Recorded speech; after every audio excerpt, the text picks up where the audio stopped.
हाँ जी, तो करें start. Welcome back coder army हमारी इस जावा की सीरीज में। और आज हम एक बहुत ही इंटरेस्टिंग टॉपिक एन्यूमरेशंस यानी कि इनम के बारे में बात करने वाले हैं। अब इनम ना बहुत ही ज़रूरी टॉपिक है, क्योंकि जब भी आप एक प्रोडक्शन लेवल एप्लीकेशंस बनाते हो तो उसमें इनम्स का बहुत यूज़ होता है।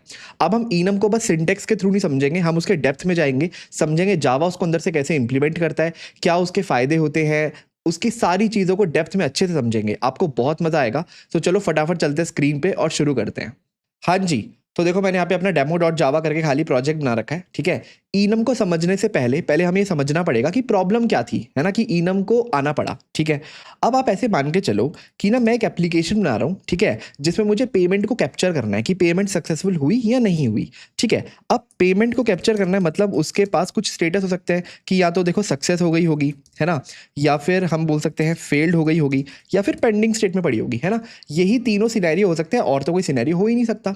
अब मैं ऐसे कंडीशंस को या ऐसी सिचुएशन को कैसे रिप्रेजेंट करूं कि मुझे पता है कि मेरे पेमेंट का जो स्टेटस है, इसको मैं बोल देता हूं पेमेंट स्टेटस, वो या तो सक्सेस होगा या फेल्ड होगा या पेंडिंग होगा। इन तीनों के अलावा ना कभी कुछ और हो ही नहीं सकता, और अपनी एंटायर एप्लीकेशन में मैं इसी को यूज करना चाहता हूं। तो इस सिचुएशन को मैं कैसे रिप्रेजेंट कर सकता हूं प्रोग्रामिंग में। इनम्स के बारे में भूल जाओ, हम बात कर रहे हैं उससे पहले जब इनम आए भी नहीं थे, यानी कि जावा 5 से भी पहले। अब इसको ऐसे देखो कि ये कांस्टेंट वैल्यूज है, राइट। सक्सेस, फेल्ड और पेंडिंग, ये तीनों कांस्टेंट वैल्यूज हैं, कभी चेंज नहीं हो सकती। तो क्या हो अगर मैं इनको एक कांस्टेंट्स की तरह डिक्लेयर करूं। और जावा में आपको पता है हम कांस्टेंट को डिक्लेयर करने के लिए फाइनल कीवर्ड लगाते हैं, है ना।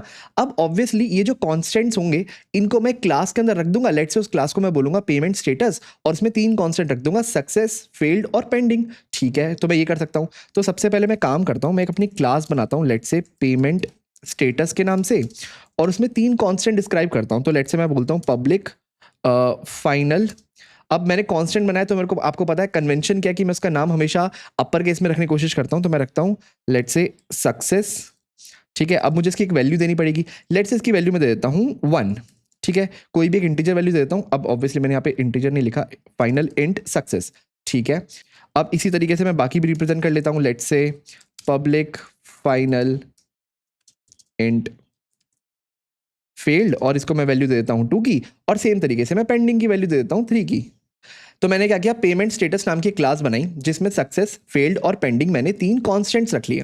अब आप इमेजिन करो ये जो 3 कांस्टेंट्स है ये अभी तक मैंने स्टैटिक डिक्लेयर नहीं किए, यानी कि पेमेंट स्टेटस के हर ऑब्जेक्ट के लिए ये अलग अलग बनेंगे, पर वो मैं नहीं चाहता, है ना। ये कांस्टेंट्स हैं तो हमेशा सबके लिए सेम होने चाहिए। तो इनके आगे ना मैं स्टैटिक भी लगा देता हूँ। तो मैं सबके आगे स्टैटिक लगा देता हूँ, ऐसे और ऐसे। अब क्या हुआ, इससे ये हो गया कि ये जो 3 कांस्टेंट्स मैंने बनाए हैं ना, ये क्लास कांस्टेंट्स हैं। अब पेमेंट स्टेटस का जो भी ऑब्जेक्ट बनाएगा, देखो वो खाली ऑब्जेक्ट बनेगा, क्योंकि इसके पास सिर्फ 3 कांस्टेंट्स हैं, वो भी क्लास कांस्टेंट्स हैं। अपने खुद के इसके पास कोई मेंबर्स नहीं है, ना ही कोई इसके पास कोई मेथड्स है, ठीक है। ओके, मैं इसको ऐसे रखता हूं। अब एक और रीजन है मेरे पास इनको स्टैटिक रखने का, और वो ये है कि मैं इनको क्लास नेम से बुला सकता हूं। मैं कह सकता हूं payment status dot success, payment status dot failed, payment status dot pending. मुझे इनका ऑब्जेक्ट बनाने की भी कोई जरूरत नहीं है ना। तो अब बेसिकली ये क्लास क्या हो गई, ये क्लास एक ऐसी क्लास है जिसके अंदर सिर्फ स्टैटिक मेंबर्स हैं और वो तीनों के तीनों कॉन्स्टेंट्स हैं। तो मैं इनको ऐसे यूज कर सकता हूं, कहीं भी लेट से मुझे स्टेटस की जरूरत होगी, मैं सीधा बोलूंगा अपनी पेमेंट स्टेटस क्लास को, और पेमेंट स्टेटस डॉट जो भी मुझे इसमें डालना होगा, सक्सेस या फेल्ड या पेंडिंग, वो मैं इसमें डाल दूंगा, ठीक है। अब अगर मैं इसको प्रिंट करूंगा system dot out dot print ln, तो मेरे पास उसकी इंटीजर वैल्यू प्रिंट हो जाएगी, प्रिंट एलन। अब जैसे मैंने प्रिंट किया अपने स्टेटस को, स्टेटस, ओके। तो देखो अब अगर मैं इसको प्रिंट करूंगा तो मेरे पास उसकी इंटीजर वैल्यू यानी कि 1 आ जानी चाहिए, जो कि आ भी गई, बहुत अच्छे।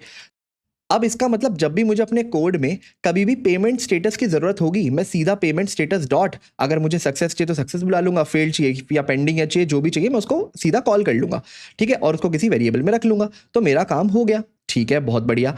अब हम समझते हैं कि इस अप्रोच के साथ ना प्रॉब्लम्स क्या क्या आती हैं। अब देखो सबसे पहले ना जो मुझे प्रॉब्लम समझ आ रही है वो है टाइप सेफ्टी की। टाइप सेफ्टी की प्रॉब्लम ये है कि क्योंकि ना ये सब इंटीजर्स हैं, तो 1 2 3 मैंने इनको वैल्यू दे रखी है, पर मैं अपने कोड में लेट से मेन फंक्शन में इनको कोई भी रैंडम वैल्यू पकड़ा सकता हूं। लेट से मैंने बोल दिया इंट स्टेटस इक्वल टू 100। अभी मैंने स्टेटस में 100 डाल दिया, पर 100 नाम की तो कोई की होनी ही नहीं चाहिए। अब ऑब्वियसली यहाँ पे मैं स्टेटस, इसको मुझे कमेंट करना पड़ेगा, लेट्स इसको स्टेटस 2 कर देते हैं, ठीक है। हाँ, इंट स्टेटस 2 इक्वल टू 100। अब 100 मैंने डाल दिया, पर 100 तो कोई वैल्यू होनी नहीं चाहिए, मुझे वैल्यू 1 2 या 3 में से कोई डालनी चाहिए। तो इधर यहाँ पे मैं सीधा 1 डाल दूं, या फिर मैं क्या करूं, पेमेंट स्टेटस डॉट सक्सेस डाल दूं। तो दो तरीके हैं, या तो मैं सीधा 1 लिख दूं या पेमेंट स्टेटस डॉट सक्सेस लिख दूं, क्योंकि ये भी मुझे 1 ही रिटर्न करेगा, है ना। पर अगर मैंने यहाँ सीधा 100 लिख दिया तो ये तो बहुत ही गलत हो गया, टाइप सेफ्टी नहीं है मेरे को, है ना, मैं कुछ भी लिख सकता हूँ यहाँ पे। अब इसकी वजह से क्या दिक्कत होगी कि मेरे पास ना रन टाइम पे बहुत बग्स आ जाएंगे, जहां मैं स्टेटस को 1 या 2 या 3 में से कुछ एक्सपेक्ट कर रहा हूँ, मुझे 100 मिल जाएगा, है ना। और कंपाइल टाइम पे मेरे पास कोई एरर भी नहीं आया। अब हमेशा हम जावा में या किसी भी लैंग्वेज में क्या प्रेफर करते हैं कि जितना जल्दी हो सके हमें एरर आ जाए, तो बेसिकली हमें कंपाइल टाइम पे ही एरर पता लग जाए कि हम क्या गलत कर रहे हैं, रादर देन वो हमें रन टाइम पे पता लगे, क्योंकि रन टाइम पे एरर पता लगने का मतलब होता है कि आपकी एप्लीकेशन लाइव है, अब वो एकदम से बग क्रिएट हो गया है ना। अब देखो, एक दिक्कत तो मैंने आपको बता दी टाइप सेफ्टी की, दूसरी प्रॉब्लम है, इसको साथ साथ लिखते रहते हैं, ठीक है, प्रॉब्लम्स। हाँ जी, तो देखो मेरे पास सबसे पहले जो प्रॉब्लम थी वो है टाइप सेफ्टी की। टाइप सेफ्टी का मतलब क्या होता है, क्योंकि सारे के सारे इंटीजर है, क्योंकि सारे के सारे ये देखो हम मैंने इंटीजर बना रखे हैं, तो मैं इंटीजर की कोई भी रैंडम वैल्यू दे सकता हूँ, मैं कुछ टाइप मैच तो कर ही नहीं रहा कि 1 या 2 या 3 में से कोई वैल्यू होनी चाहिए।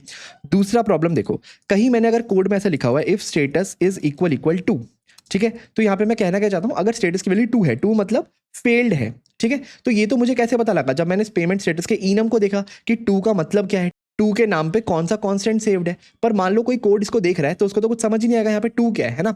तो इस 2 को समझने के लिए उसे क्या करना पड़ेगा, बार बार पेमेंट स्टेटस का इनम खोल के देखना पड़ेगा, है ना। तो एक और ये प्रॉब्लम है, तो इस प्रॉब्लम को लेट से मैं नाम देता हूं पुअर रीडेबिलिटी की, ठीक है। हमारी रीडेबिलिटी बहुत पुअर हो जाती है, हमें समझ ही नहीं आता कि हम जो 2 की बात करें कौन सा 2 है। ओके, बहुत बढ़िया। अब एक और तीसरी दिक्कत है, वो है अगर मान लो लेट से मैं एक और क्लास बनाता हूँ सेम कांस्टेंट तरह की, जिसका मैं नाम देता हूँ रोल। लेट से हमारे एप्लीकेशन में मल्टीपल रोल्स हो सकते हैं, एडमिन हो सकता है, कोई यूजर हो सकता है ना। तो उसको भी मैं ऐसे ही बनाता हूँ, पब्लिक स्टैटिक फाइनल इंट, एक को मैंने दिया लेट से यूजर और उसका रोल आईडी दे दी 1। ऐसे ही एक और बनाया जिसको मैंने बोला एडमिन और उसकी रोल आईडी दे दी 2। कुछ इस तरीके से मैंने बना दिया। अब आप सोचो, क्या मैं कोड में ऐसा नहीं लिख सकता, मैं लिख सकता हूं if status equal role dot admin, बिल्कुल लिख सकता हूं, देखो कोई एरर नहीं आया, क्योंकि रोल डॉट एडमिन क्या है, रोल डॉट एडमिन मेरे पास 2 है, ठीक है। तो अगेन एक इंटीजर है। अब अगेन स्टेटस भी क्या है मेरे पास, स्टेटस भी मेरे पास एक इंटीजर है। तो अगर मैं इंटीजर को इंटीजर से कंपेयर कर रहा हूँ, कंपाइलर को लगेगा कोई दिक्कत नहीं है, बट एक्चुअली मैं स्टेटस को रोल से कंपेयर कर रहा हूँ। मुझे स्टेटस को कंपेयर करना चाहिए था किससे, पेमेंट स्टेटस से।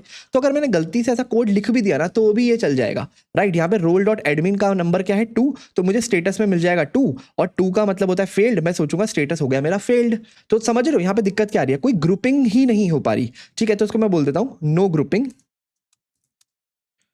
ऑफ रिलेटेड एंटिटीज, ठीक है, क्योंकि पेमेंट स्टेटस एक रिलेटेड एंटिटी है, रोल खुद एक अलग एंटिटी है, इनकी कोई ग्रुपिंग ही नहीं है, मैं कभी भी स्टेटस को किसी भी फील्ड में डाल पा रहा हूं। ओके, तो ये कुछ दिक्कतें आती थी जो मेरे पास आती थी इनम को इंट्रोड्यूस करने से पहले। अच्छा, अब किसी के मन में क्वेश्चन आ सकता है कि हम नंबर्स क्यों यूज करें, वट इफ हम यहाँ पे स्ट्रिंग्स यूज करें, मतलब public final int string, what if मैं हर जगह यहाँ पे स्ट्रिंग यूज करूं, कुछ ऐसे, और यहाँ पे सक्सेस की जगह सीधा स्ट्रिंग में लिख दूं लेट से सक्सेस, कुछ ऐसे, और मैं यहां पे लिख दूं फेल्ड, और मैं यहां पे लिख दूं पेंडिंग, ठीक है। तो मेरी प्रॉब्लम सॉल्व हो जानी चाहिए, बिल्कुल नहीं। अब स्ट्रिंग से ना मेरी और नई तरह की प्रॉब्लम्स आ जाती हैं। फॉर एग्जांपल देखो, ओके, अब मैं इस कोड को हटा देता हूं या इसको अभी कमेंट कर देते हैं। ओके, अब प्रॉब्लम ये आती है कि अब मैं अगर लिखूंगा स्ट्रिंग स्टेटस, ठीक है, तो अगर मैं लिख रहा हूं मान लो payment status dot let's say failed, तो कोई दिक्कत नहीं है, मेरे पास स्टेटस के अंदर क्या सेव हो जाएगा, फेल्ड, ये वाली स्ट्रिंग सेव हो जाएगी। तो मैं अगर इसको चाहूं तो प्रिंट करवा सकता हूं, मेरे पास प्रिंट हो जाएगा फेल्ड, ठीक है। इसको चला के अगर हम देखें तो फेल्ड आ गया, कोई दिक्कत नहीं है।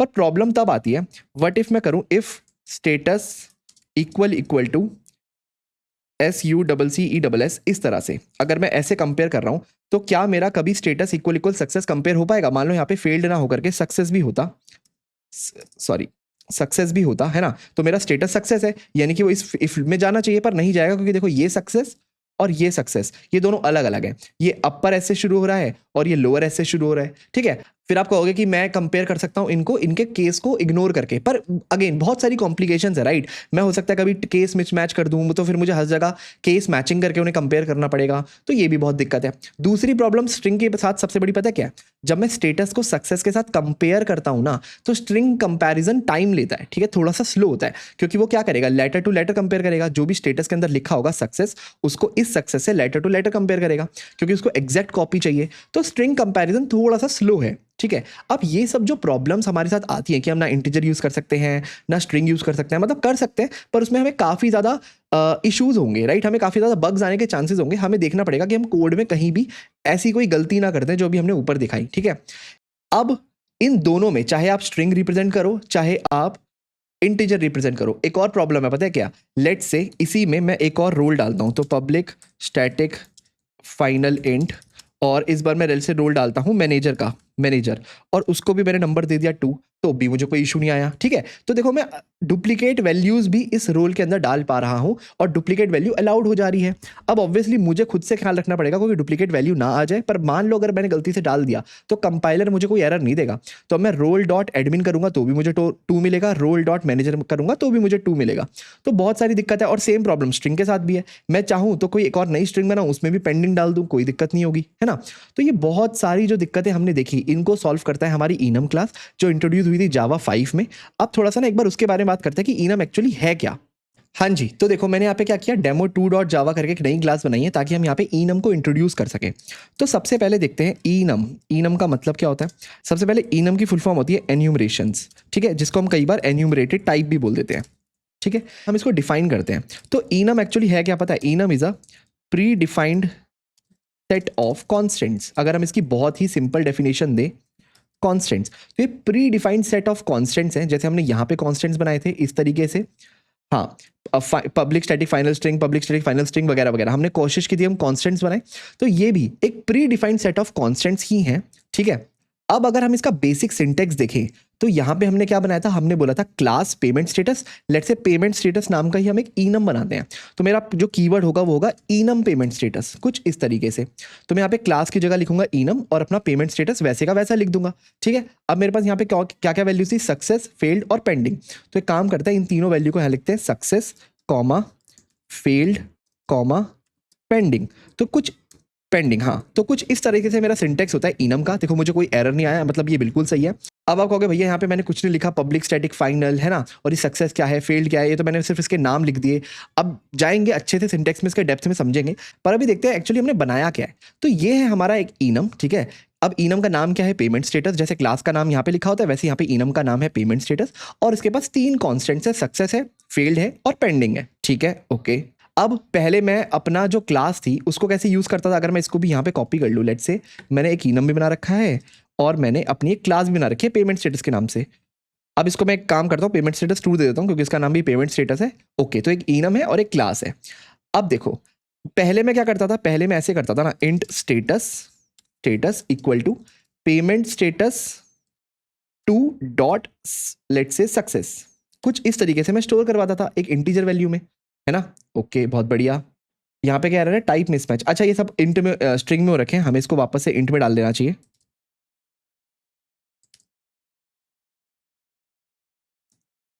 तो देखो यहाँ पे मैंने अगेन इसको वापस से इंटीजर बना दिया। तो अब मैं ऐसे करता था, int status equal to payment status 2 dot success, है ना।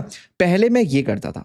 अब देखो अगर मैं इस इनम का यूज कर रहा हूं तो मैं क्या करूंगा, अब मेरे पास टाइप सेफ्टी आ गई, जो यहाँ पे हमें प्रॉब्लम भी थी ना टाइप सेफ्टी की, मेरे पास टाइप सेफ्टी आ गई। अब मैं इंट स्टेटस नहीं लिखूंगा, अब मैं लिखूंगा पेमेंट स्टेटस। तो मेरे पास ये जो स्टेटस है ये किस टाइप का वेरिएबल है, ये है पेमेंट स्टेटस टाइप का वेरिएबल। तो मेरे पास टाइप आ गया प्रॉपर।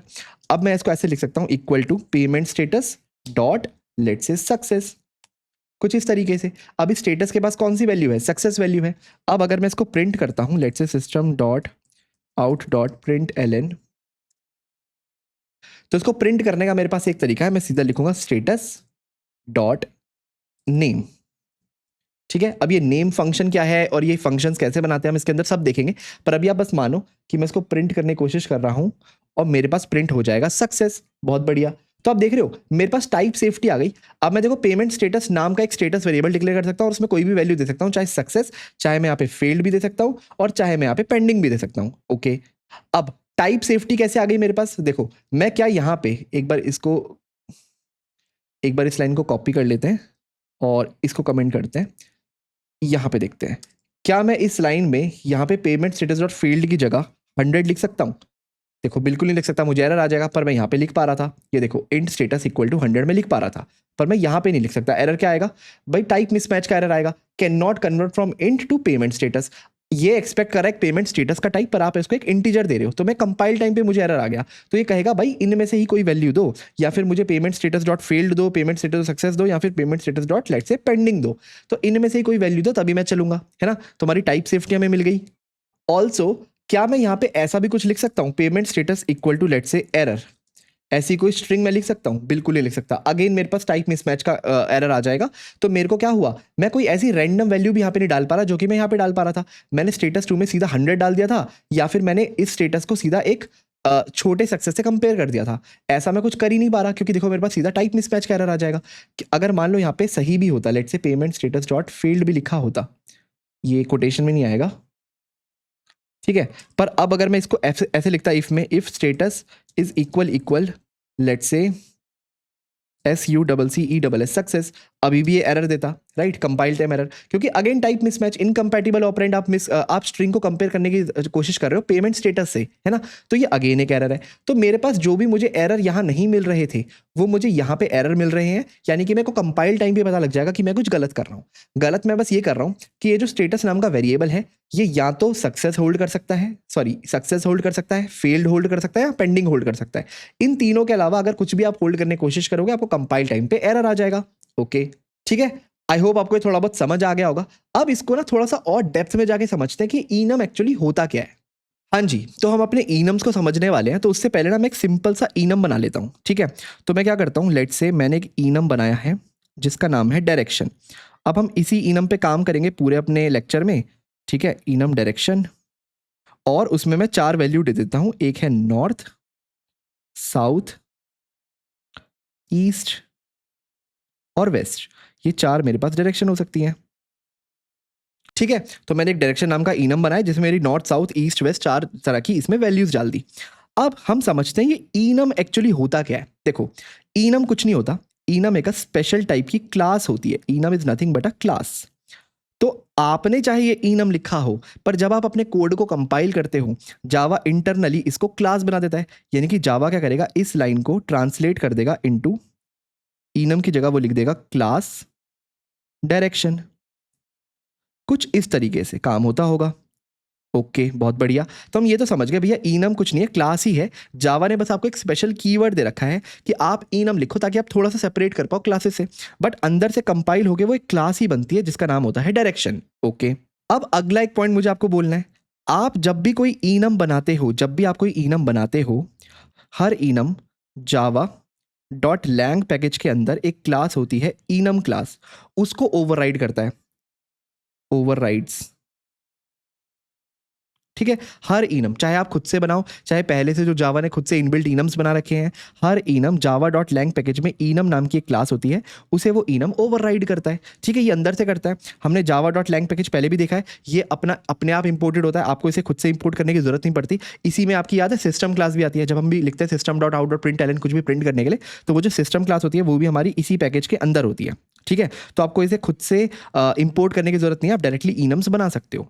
तो कहने का मतलब ये कि जब आपने ये इनम लिखा होगा, तो अंदर का जो हमारा कोड है वो कुछ इस तरीके से कन्वर्ट नहीं हुआ होगा, बल्कि इस तरीके से कन्वर्ट हुआ होगा। यहाँ पे एक और चीज आई होगी, एक्सटेंड्स इनम, एक इनम क्लास होगी अंदर से। इनफैक्ट इसके आगे एक चीज आती है जिसको हम बोलते हैं जेनेरिक्स, डायरेक्शन आ जाएगा यहाँ पे कुछ ऐसे। अब ये हमने क्या लिखा है अपने ब्रैकेट्स में, डायरेक्शंस, ये हम बाद में देखेंगे जब हम जेनेरिक्स पढ़ेंगे। पर अभी आपको बस इतना समझना है कि हमारी जो डायरेक्शन क्लास है जो अंदर से बनती है, वो एक्सटेंड करती है एक इनम क्लास को अंदर से। आपको कुछ भी लिखने की जरूरत नहीं है, आप बस स्क्रीन पे ये लिखते हो, ठीक है। ठीक है भैया, हम ये तो समझ गए कि हमारी हर इनम अंदर से क्लास होती है और वो एक्सटेंड करती है एक इनम क्लास को, ठीक है, अंदर से, कोई बात नहीं। अब ये जो हमने यहाँ पे नॉर्थ, साउथ, ईस्ट, वेस्ट, ये जो कॉन्स्टेंट्स लिखे हैं, एक्चुअली ये क्या होते हैं, ठीक है, इसको समझते हैं।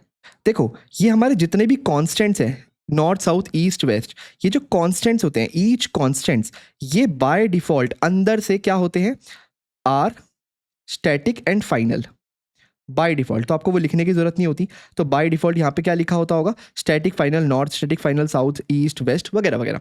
अच्छा ठीक है, स्टैटिक एंड फाइनल तो होते हैं, पर इनका टाइप क्या होता है। जैसे अगेन जो हमने अपनी खुद की क्लास बनाई थी, उसमें हमने जो सक्सेस लिखा था, या फिर फेल्ड लिखा था, उन सब का टाइप हमने क्या लिया हुआ था, हमने टाइप लिया हुआ था इंटीजर, तो वो सब इंटीजर थे और हमने उनकी इंटीजर वैल्यू दी थी, एक की 1 दी, इसकी 2 दी, लेट्स से पेंडिंग की हमने 3 दी वगैरह वगैरह।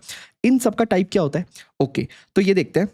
इन सब का टाइप होता है कि ये सब ना ऑब्जेक्ट्स होते हैं। किस टाइप के ऑब्जेक्ट? इस डायरेक्शन क्लास के ऑब्जेक्ट या फिर इस डायरेक्शन इनम के ऑब्जेक्ट्स। तो इसको मैं लिख देता हूं, and are actually objects of class direction. हाँ जी, तो देखो मैंने यहाँ पे क्या किया, जैसे ही हमने जो इनम बनाया था और जावा का कंपाइलर जो अंदर से उसकी पूरी की पूरी क्लास बनाता होगा वो मैंने यहाँ बना के आपको दिखा दिया। तो इसको एक एक करके देखते हैं। मैंने क्या कहा, हम बस लिखते हैं इनम डायरेक्शन और उसकी कुछ कॉन्स्टेंट्स लिख देते हैं। और मैंने कुछ पॉइंटर्स भी बोले थे कि हर इनम एक क्लास होती है, वो इनम क्लास को एक एक्सटेंड करती है अंदर से, और उसमें जितने भी कॉन्स्टेंट्स होते हैं, ये नॉर्थ साउथ ईस्ट वेस्ट, ये स्टैटिक एंड फाइनल होते हैं बाय डिफॉल्ट। और वो किस टाइप के होते हैं? वो ऑब्जेक्ट टाइप के होते हैं। किसका ऑब्जेक्ट? उसी क्लास का ऑब्जेक्ट जिसका इनम है, डायरेक्शन का ऑब्जेक्ट। ठीक है, तो ओके, तो अंदर से ये जो हमें दिखता नहीं है, जावा का कंपाइलर ये बनाता है। सबसे पहले वो इस क्लास को बनाता है फाइनल क्लास, ताकि आप इसको ओवरराइड ना कर पाओ, वो देखेंगे। फाइनल क्लास नाम है इसका डायरेक्शन। फिर मैंने क्या कहा, एक्सटेंड करती है किसको? इनम क्लास को। ओके, बहुत बढ़िया। अब इसके अंदर आते हैं ये हमारे 4 कांस्टेंट, नॉर्थ साउथ ईस्ट और वेस्ट। अब मैंने क्या कहा, ये बाय डिफॉल्ट होते हैं स्टैटिक फाइनल, तो मैंने इनको लिखा पब्लिक स्टैटिक फाइनल। ये किस टाइप के होते हैं? डायरेक्शन टाइप के, और इनका नाम दे दिया सेम सब के साथ है, पब्लिक स्टैटिक फाइनल डायरेक्शन और उनका नाम। अब मैंने क्या कहा, ये ऑब्जेक्ट होते हैं इसी डायरेक्शन क्लास के। अगर ये ऑब्जेक्ट होते हैं तो मुझे इनका ऑब्जेक्ट बनाना पड़ेगा, तो मैंने सबके साथ क्या लिख दिया, new direction new direction new direction new direction, कुछ इस तरीके से। ठीक है, अभी थोड़ा सा हो सकता है कोड समझ ना आ रहा हो कि ये हो क्या रहा है। ठीक है, हमने डायरेक्शन क्लास बनाई, उसी के अंदर उसके 4 स्टैटिक वेरिएबल्स बना दिए, जो उसी डायरेक्शन क्लास के 4 ऑब्जेक्ट्स बना रहे हैं अलग अलग। ठीक है, समझने से पहले एक और चीज देख लेते हैं कि अंदर से हमारा जो जावा का कंपाइलर है ना, वो इन सब के अलावा इसका एक कंस्ट्रक्टर भी बनाता है, और वो प्राइवेट कंस्ट्रक्टर होता है। तो वो कुछ ऐसे लिखता है, प्राइवेट डायरेक्शन। ठीक है, और उसको खाली छोड़ देता है, ये डिफॉल्ट कंस्ट्रक्टर होता है। अब प्राइवेट कंस्ट्रक्टर का मतलब क्या होता है भैया? देखो, प्राइवेट कंस्ट्रक्टर को ऐसे सोचो कि अगर आपने किसी भी क्लास का कंस्ट्रक्टर प्राइवेट कर दिया तो आप उसका बाहर से ऑब्जेक्ट नहीं बना सकते। मतलब अब मैं इस क्लास को ऐसे नहीं लिख सकता, direction D equal to new direction, मैं ऐसा लिख ही नहीं सकता। क्यों नहीं लिख सकता? आप सोचो, अगर मैंने न्यू डायरेक्शन लिखा, यानी कि मैं क्या कर रहा हूँ, कंस्ट्रक्टर कॉल कर रहा हूँ, पर कंस्ट्रक्टर तो मैं बाहर से कॉल ही नहीं कर सकता क्योंकि कंस्ट्रक्टर तो मेरा प्राइवेट है। इसका मतलब ये कि बाहर से मैं इस क्लास का ऑब्जेक्ट बना ही नहीं सकता। तो ये चाहता है, जावा चाहती है कि मैं इस इनम का ऑब्जेक्ट ना बना पाऊँ, इसलिए उसने कंस्ट्रक्टर को प्राइवेट कर दिया। ओके, अब ना एक बार इसको ध्यान से समझते हैं, इस कोड को पूरे के पूरे ध्यान से समझते हैं कि जावा अंदर से कहना क्या चाहती है। ठीक है, देखो सबसे पहले तो यहाँ पे 2 कीवर्ड है, स्टैटिक और फाइनल। फाइनल का मतलब इन नॉर्थ साउथ ईस्ट वेस्ट, इनको मैं चेंज तो कर नहीं सकता, ये कॉन्स्टेंट्स हो गए। और स्टैटिक का मतलब ये इस डायरेक्शन क्लास को बिलोंग करते हैं, ना कि इसके ऑब्जेक्ट्स को। तो डायरेक्शन के ऑब्जेक्ट्स के अंदर ये फील्ड नहीं एग्जिस्ट करते, है ना। अब आप देखो, अगर मेरी डायरेक्शन खुद से एक क्लास है तो उसके अंदर तो कोई फील्ड ही नहीं है, ये सब तो हो गए स्टैटिक फील्ड। ये हो गया मेरा कंस्ट्रक्टर, बाकी तो पूरी की पूरी क्लास खाली है। तो इसका जो हीप मेमोरी में ऑब्जेक्ट बनेगा वो भी तो खाली बनेगा, है ना। ओके, बहुत बढ़िया। अब देखते हैं कि इसका हीप मेमोरी में ऑब्जेक्ट बनता कैसे होगा। अब देखो, वो समझाने के लिए मैंने यहाँ पे इसको थोड़ा सा छोटा किया, और मैंने आपको बता रखा है कितनी बार कि हमारे पास 2 तरह की मेमोरी होती है। ठीक है, एक ये हो गई हमारी हीप मेमोरी, एक हो गई हमारी स्टैक मेमोरी। ठीक है, इसको मैं लिख देता हूँ स्टैक, इसको मैं लिख देता हूँ हीप। ओके, बहुत बढ़िया। अब आप इसको ऐसे सोचो कि अब जब ये कोड एग्जीक्यूट हो रहा होगा, ठीक है, जब ये कंपाइलर में कोड एग्जीक्यूट हो रहा होगा तो क्या होता होगा। सबसे पहले मैंने लिखा class direction x tends enum class. ठीक है, ओके, बहुत बढ़िया। फिर मैंने 4 वेरिएबल्स बनाए, एक बनाया नॉर्थ, एक बनाया साउथ, एक बनाया ईस्ट, एक बनाया वेस्ट। ठीक है, और उन सबको किस टाइप का बनाया? डायरेक्शन टाइप का, डायरेक्शन डायरेक्शन डायरेक्शन। ओके, और मैं चारों बार देखो क्या कर रहा हूँ, new direction new direction new direction, ये कॉल कर रहा हूँ। अब देखो, ये मैं इंटरनली इस क्लास के अंदर तो न्यू डायरेक्शन कॉल कर सकता हूँ, क्योंकि इवन दो कंस्ट्रक्टर हमारा प्राइवेट है, पर प्राइवेट एक्सेस क्लास के अंदर तो होता ही है, तो मैं यहाँ तो इसे कॉल कर सकता हूँ, लेकिन इस क्लास के बाहर इसे कॉल नहीं कर सकता। अब मेरे को ये भी पता है कि जब भी मेरा न्यू कीवर्ड आता है तो मेरा क्या होता है, हीप मेमोरी में कुछ चंक ऑफ स्पेस एलोकेट हो जाता है। ओके, तो अभी भी ये हो रहा होगा। अब जैसे ही हमने लिखा होगा न्यू डायरेक्शन, रन टाइम पे क्या हुआ होगा, एक चंक ऑफ स्पेस हमारी मेमोरी में एलोकेट हुआ होगा, कुछ ऐसे करके, है ना। और इस न्यू डायरेक्शन का जो हमने ऑब्जेक्ट बनाया, उसका एक्सेस हमने किस रेफरेंस को दिया? नॉर्थ रेफरेंस को दिया। नॉर्थ क्या है? एक वेरिएबल है, एक रेफरेंस वेरिएबल जो डायरेक्शन टाइप का, जो कि स्टैटिक और फाइनल भी है। तो वो कहाँ होगा? वो हमारा होगा स्टैक मेमोरी में। तो लेट्स से यहाँ पे कहीं होगा नॉर्थ, और वो पॉइंट करता होगा इस ऑब्जेक्ट को जो हमने रन टाइम पे क्रिएट किया होगा, है ना। और ये ऑब्जेक्ट कौन सा है, ये ऑब्जेक्ट है हमारा डायरेक्शन नाम का ऑब्जेक्ट, और ये अंदर से खाली है क्योंकि इसके अंदर कुछ है ही नहीं ना, इसके अंदर स्टैटिक फील्ड्स ही तो है बस, ठीक है। अब सेम तरीके से मेरे पास ये साउथ बनता होगा, ईस्ट बनता होगा, वेस्ट बनता होगा। हर बार क्या होगा, एक चंक ऑफ स्पेस एलोकेट होगा मेमोरी में कुछ ऐसे, और उसका नाम हो जाएगा लेट्स से साउथ, और ये इसे पॉइंट करेगा। ऐसे एक चंक ऑफ स्पेस एलोकेट होगा जो होगा ईस्ट, और ये इसे पॉइंट करेगा, है ना। और सेम तरीके से एक वेस्ट के लिए भी चंक ऑफ स्पेस एलोकेट हो जाएगा। तो मैं इसको थोड़ा सा बड़ा कर लेता हूं,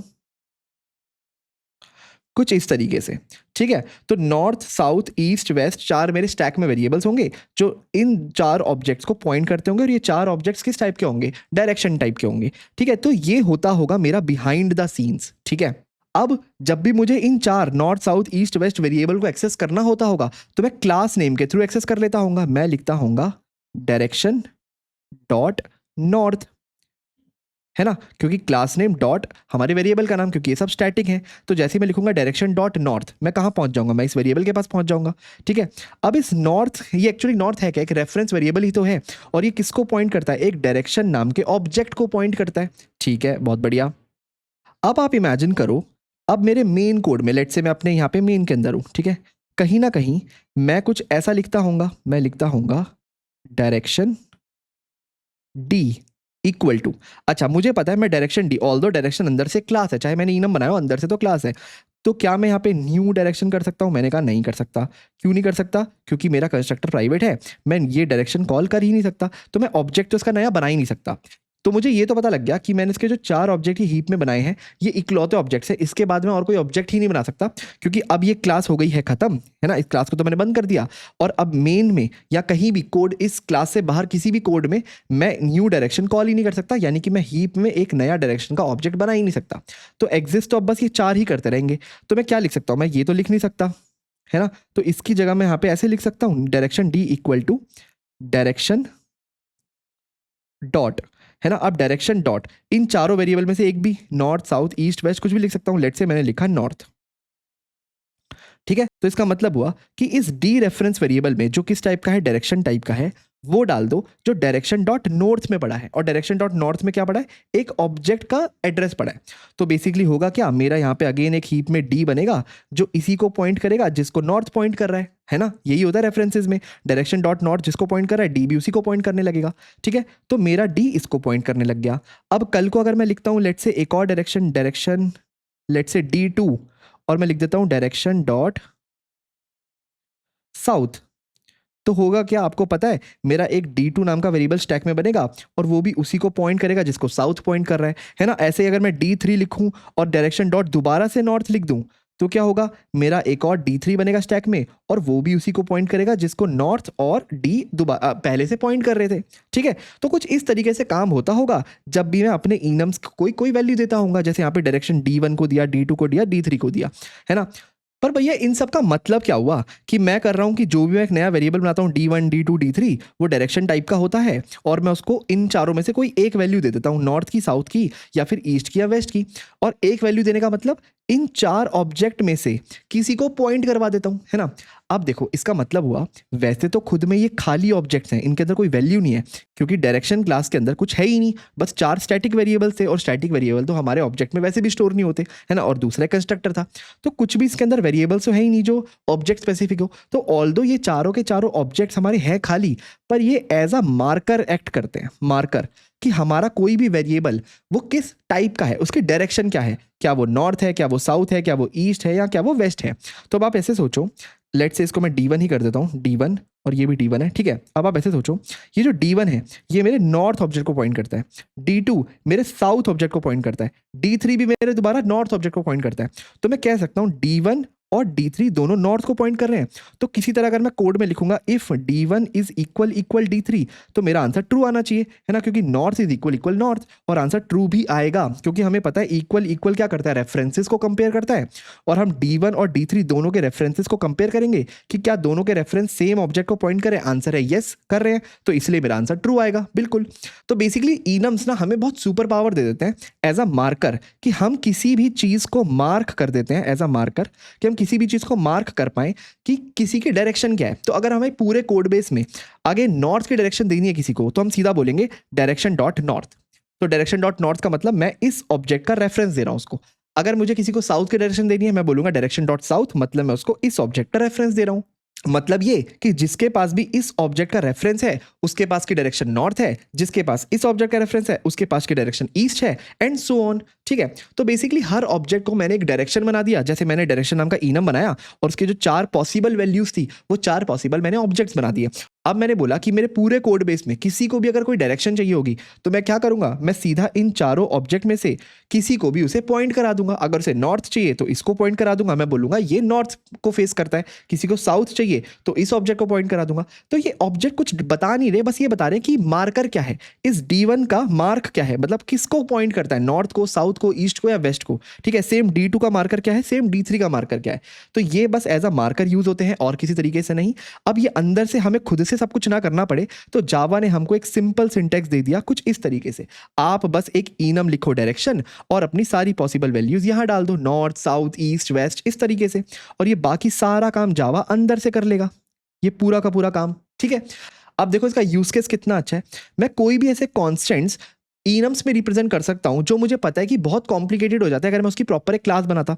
let's say day of the week, आपने ये बहुत सुना होगा, डे ऑफ द वीक, इसका हम हमेशा इनम बनाते हैं। कैसे, आपको पता है हमारे पास हफ्ते में कितने दिन हो सकते हैं, हमारे पास मंडे हो सकता है, हमारे पास ट्यूसडे हो सकता है, एंड सो ऑन करते करते करते हमारे पास संडे हो सकता है। ठीक है, अब मुझे पता है ये सब कॉन्स्टेंट्स हैं, मंडे, ट्यूसडे, वेडनेसडे, थर्सडे, ये सब कभी चेंज नहीं हो सकता है ना। अब या तो मैं इनकी क्लास बनाऊं डे ऑफ द वीक करके और इन सबको स्टैटिक फाइनल बनाता रहूं, पब्लिक स्टैटिक फाइनल मंडे है ना, इंट मंडे मान लो, उसको वैल्यू दूं 1, इंट ट्यूसडे 2, या तो मेरे को ये सब करना पड़ेगा। नहीं तो मैं अब सिंपली क्या करूंगा, मैं एक इनम लिखूंगा डे ऑफ वीक के नाम से, लेट से, और मैं यहाँ पे अपनी सारी वैल्यूज को डिक्लेयर कर दूंगा। मेरे को बस लिखना होगा मंडे, अगेन मैं सब कुछ कैपिटल में लिख रहा हूँ क्योंकि ये कॉन्स्टेंट्स है, Tuesday, comma, Wednesday, Thursday, Friday, Saturday, और फाइनली मैं यहाँ पे लिख दूंगा संडे और यहाँ पे सेमीकोलन लगा दूंगा। तो मेरा बस ये सिंटेक्स लिखना रह जाएगा, बाकी सब काम अंदर से जावा खुद से संभाल लेगी। जावा क्या करेगी, मेरा इन सबको मंडे, ट्यूसडे, संडे, इन सब के थ्रू एक ऑब्जेक्ट बनाएगी हीप में। तो बेसिकली मेरी हीप मेमोरी होगी, मंडे के लिए एक ऑब्जेक्ट होगा m, लेट से ट्यूसडे के लिए ऑब्जेक्ट, तो बेसिकली क्या होगा, मेरे पास यहाँ पे मेरी एक हीप मेमोरी होगी कुछ ऐसे, और ये मेरी स्टैक मेमोरी बनेगी। यहाँ पे मंडे के लिए ऑब्जेक्ट होगा, यहाँ पे लिखा होगा मंडे, ठीक है, यहाँ पे ट्यूसडे के लिए ऑब्जेक्ट होगा, यहाँ पे लिखा होगा ट्यूसडे, कुछ इस तरीके से। और ये मंडे, ट्यूसडे, वेडनेसडे, थर्सडे, ये सब है क्या, ये सब डे ऑफ द वीक के टाइप होंगे। ठीक है, ओके, ठीक है, आई होप आपको ये सब समझ आ गया होगा। अब देखो, अब अगर मैंने आपको स्टार्टिंग से बोला कि जो हमारी इनम है वो और कुछ नहीं, अंदर से क्लास ही है, उसने ऊपर बस एक मुकुट पहन रखा है इनम का, ठीक है तो अंदर से वो एक क्लास ही, ओके। तो अगर वो क्लास है तो उसके पास क्लास में जो जो होता है वो सब कुछ हो सकता होगा। तो बेसिकली क्लास के पास क्या हो सकता है, क्लास के पास स्टेट्स हो सकते हैं, बिहेवियर्स हो सकते हैं, राइट, ये तो हमें पता है। स्टेट्स भी हो सकते हैं, बिहेवियर, स्टेट्स मतलब वेरिएबल्स, लेट्स से, है ना। तो अगर क्लास के पास ये सब हो सकते हैं तो इनम के पास भी तो वो सब होने चाहिए, क्योंकि वो है तो एक क्लास ही। अभी तक तो हम उस ऑब्जेक्ट को खाली बना रहे थे, अगर आप ध्यान से देखो, हाँ, ये जो इनम था हमारा खाली था, हमने बस नॉर्थ, साउथ, ईस्ट, वेस्ट दिया हुआ था। तो अंदर से जावा का कंपाइलर उसको कुछ इस तरीके से बना रहा था, है ना, 4 स्टैटिक वेरिएबल बनाता था, बाकी कुछ भी लिखता ही नहीं था। तो एक तरह से हमारी जो डायरेक्शन क्लास है तो खाली, है ना, इसका इसलिए ऑब्जेक्ट भी खाली खाली बनते थे, है ना। पर मैं कह रहा हूँ कि उसमें ज़रूरी थोड़ी है कि सब कुछ खाली ही रखना है ना। मैं उसके अंदर कुछ फील्ड्स को तो डाल ही सकता हूँ जो स्टैटिक ना हो, बेसिकली जो ऑब्जेक्ट को बिलोंग करे। आंसर है बिल्कुल डाल सकता हूँ। सेम मैं बिहेवियर को भी डाल सकता हूँ, ठीक है। कैसे डाल सकता हूँ, अब एक बार वो देखते हैं। तो देखो, सबसे पहले अगेन मैंने अपना सेम इनम ले लिया डायरेक्शन, जिसमें मेरे को पता है डायरेक्शन अंदर से क्लास ही होती है और ये 4 उसके ऑब्जेक्ट्स होते हैं, ठीक है। अब इमेजिन करो मुझे ना कुछ इन्फॉर्मेशन स्टोर करनी है कोड में, और मेरे को क्या इन्फॉर्मेशन स्टोर करनी है, देखो नॉर्थ, साउथ, ईस्ट, वेस्ट, ये चारों क्या है, एक डायरेक्शन है। तो मैं चाहता हूँ ये इन डायरेक्शंस के साथ मुझे कोई डिग्री भी बताएं। डिग्री मतलब आप ऐसे इमेजिन कर लो ना कि जब मैं इन डायरेक्शंस को बोलता हूँ तो मैं ऐसे एक्सेस इमेजिन करता हूँ, है ना। मैं ऐसे लिखता हूँ नॉर्थ ये रहा, साउथ ये रहा, ईस्ट ये रहा, वेस्ट ये रहा, है ना, कुछ इस तरीके से। तो बेसिकली मैं कहना चाहता हूँ कि ये जो डायरेक्शंस हैं ये कितनी डिग्री बनाती है। जैसे कंपास में हम मान के चलते हैं नॉर्थ हमेशा 0 डिग्री पे होता है, तो लेट्स से 0 डिग्री। अब आप 0 से राइट को जाओगे तो ईस्ट हो गया आपका 90 डिग्री, है ना, साउथ हो गया आपका 180 डिग्री, और वेस्ट हो गया आपका लेट्स से 270 डिग्री, कुछ इस तरीके से। और 270 से वापस आ जाएगा तो 360 डिग्री या फिर 0 डिग्री हो गया, ओके। तो बेसिकली ये डिटेल्स मेरे को किसी तरह से इस इनम के अंदर स्टोर करानी है कि नॉर्थ स्टोर करे 0, साउथ स्टोर करे आपका क्या 180, ईस्ट स्टोर करे आपका 90 और वेस्ट स्टोर करे आपका 270। तो मैं ये डिटेल को ऐसे स्टोर कराऊंगा, एक बार वो देखते हैं, ठीक है।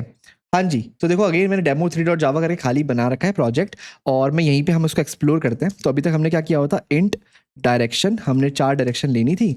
लेट्स से मैंने क्या कहा था, नॉर्थ,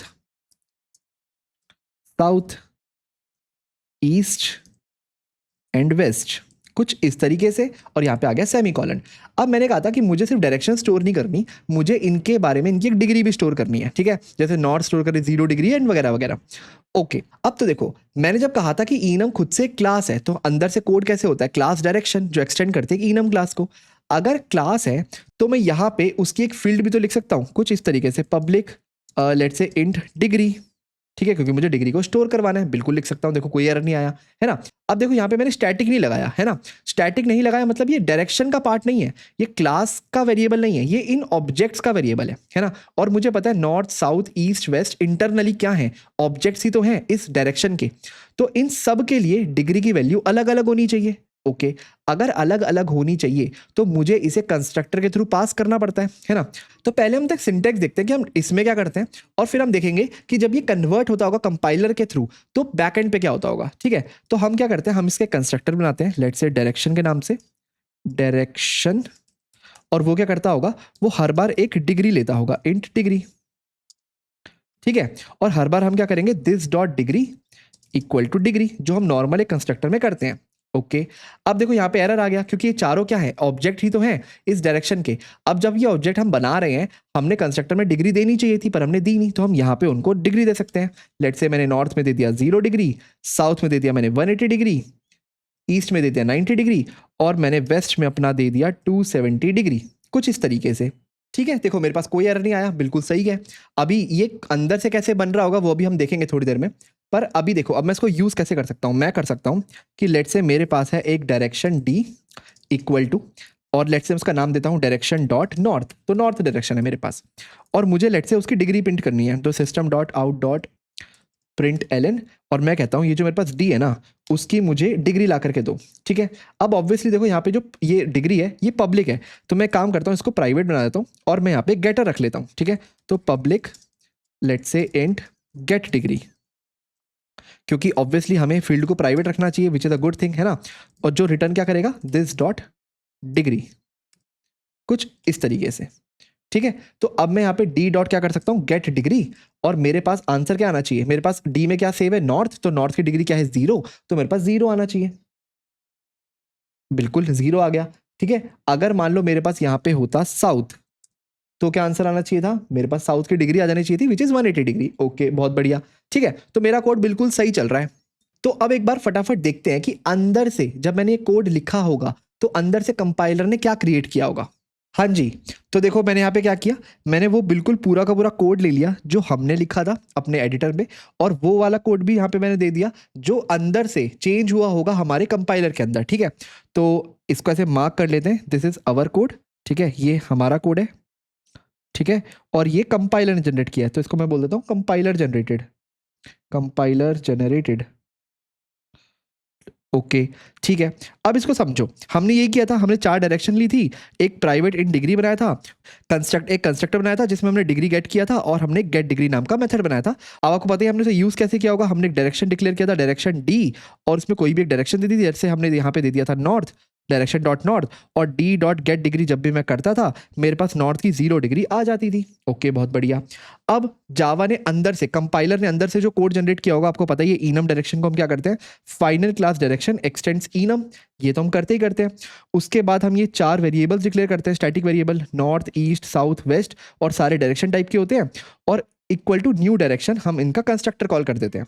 अब आप देखो, क्योंकि मैंने कहा था ये पूरी की पूरी एक क्लास है, तो जब मैंने यहाँ पे कंस्ट्रक्टर बनाया होगा, जो मैंने कहा होगा जो ब्रैकेट पे लेगा डिग्री, और this dot degree equal two degree कर देगा, जो हम नॉर्मल क्लास में करते हैं। अब जब भी हम इस क्लास के ऑब्जेक्ट को डिक्लेयर करेंगे, क्या हमें कंस्ट्रक्टर में डिग्री नहीं देनी पड़ेगी, जैसे हमने यहाँ पे दी 0 डिग्री, 90 डिग्री, 180, 270, बिल्कुल देनी पड़ेगी। तो अंदर से कोड कुछ ऐसा चेंज हो जाएगा, जिसका सिंटेक्स हमें सिर्फ ऐसा लिखना पड़ता है, हम सिर्फ नॉर्थ में ही नॉर्थ ब्रैकेट 0 ऐसे पास कर देते हैं, पर वो अंदर से कन्वर्ट कैसे होता है, public static final direction north equal to new direction 0 degree, कुछ इस तरीके से कन्वर्ट होता है, जो काफी लॉजिकल साउंड करता है, राइट। अब आप देखो यहाँ पे हमारा मेथड था गेट डिग्री, ठीक है, यहाँ पे भी हमारा मेथड है गेट डिग्री, अंदर से क्या करते हैं, बिल्कुल same this dot degree get कर देते हैं, किसकी, जिसके लिए भी हमने ये मेथड को कॉल किया होगा।